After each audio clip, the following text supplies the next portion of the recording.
We do want to bring in now Archbishop Bernard Hebda, who has led the Archdiocese of St. Paul in Minneapolis since 2016 and now has been closely involved in supporting families, students, and parishioners in the wake of last week's shooting. Archbishop, really appreciate you taking the time tonight. And I understand that you were there this morning as the congregation met for the first Sunday Mass since the shooting. What was it like inside of that church? Yes, I was there last evening, which was the first weekend Mass. And another bishop was there this morning. But Father Zarin, and I'm so glad that you had that beautiful clip that spoke of his homily. Obviously, there's still a lot of pain that's there, but he's really done an amazing job at being able to minister to his people at a time when he's still hurting. I was amazed how many people came from Mass last evening, and a beautiful show of support. Most of the people were from Annunciation, but there were some people who came from other parishes just to show their support. Today, I had the opportunity to be with some of the families in the hospitals, and I know they expressed their great appreciation for the prayers that continue to be offered around the world. And certainly from Pope Leo, I'm glad that you played that clip as well. Yeah, and I know so many across the country and the world holding these families in their hearts. And I know you've been in contact with these families who have children forever impacted by this tragedy. We are learning about the one child who is still in critical condition tonight. What are you hearing about their healing? Yes, so I had the chance to be with her and her parents this day. Had the opportunity to offer a blessing. Her parents asked we will continue to pray.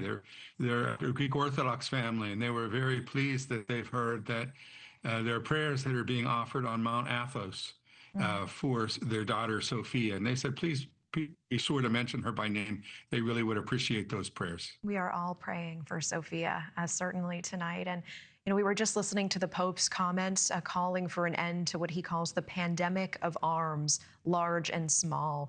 From your perspective, Archbishop, how do you interpret this message specifically for the Minneapolis community?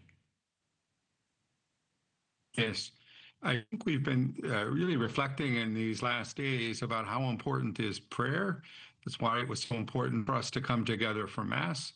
But we also know that our experience of God's love has to lead us to action as well. Principal DeBoer a few days ago spoke about praying with the feet. And I think that's one of the ways in which we do that, certainly in showing the love and support that people are already offering at this point is one of those prayers of with the feet. But I think also for us to work with our officials, to work with our legislators, to see how it is that we might be able to diminish that pandemic of arms. We have to find what are the vaccines that are going to help us so that other families don't have to experience, or other congregations experience, what's being experienced at Annunciation in Minneapolis in these days. And if I can ask a personal question, how do you keep faith through such a horrific event like this? Yes, I feel so blessed, Natasha, in the sense that as Archbishop, people share all kinds of stories with me. And so I obviously am very much in tune with the great grief that's out there. But I'm also hearing those stories of just tender love, even in the midst of such grief. Father Zarin, in his homily yesterday, spoke about how important it is that we look for those signs of God's light in the darkness, and we're hearing about that. I had the chance to speak yesterday with one of the young women who was just released from the hospital, in fact, and she talked about how she was sharing the ambulance with another student, and how they held each other's hand, and how they prayed the Our Father as they were taken to the hospital. She spoke about the tenderness of neighbors who were rushing in to help her.